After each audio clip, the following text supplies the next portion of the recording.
Творческие, активные молодые люди. Они создают современный мир искусства. Художники всегда желают заявить о себе и рассказать общественности о своих идеях.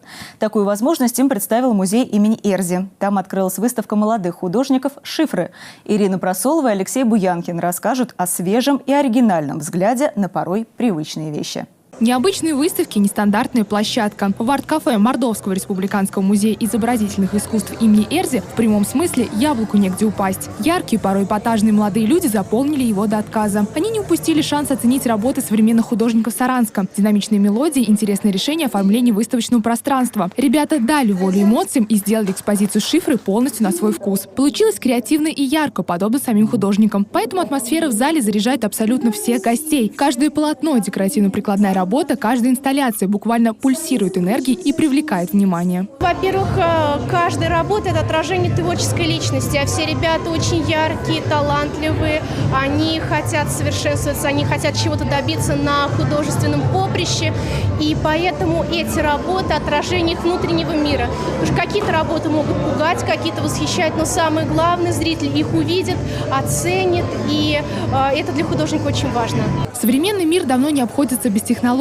Помимо живописных работ на выставке красуются полотна, выполнение которых связано с графическим дизайном. Их реалистичность восхищает. Пронзительный взгляд героя, изображенного Ольгой Горшениной, буквально приковывает к себе. Если в нем что-то зашифровано, то художнику удалось заставить зрителя поразмыслить над этим. Тайные послания мира в виде необыкновенно красивой девушки, окруженной лесными обитателями, изображает Артем Усов. Кроме того, уютные городские пейзажи, вышивки, карандашные рисунки. Словом, участники выставки вложили в каждый венец своего творения особый смысл. В своих работах я шифрую мою исследовательскую работу по каким-то данным темам, которые мне интересны.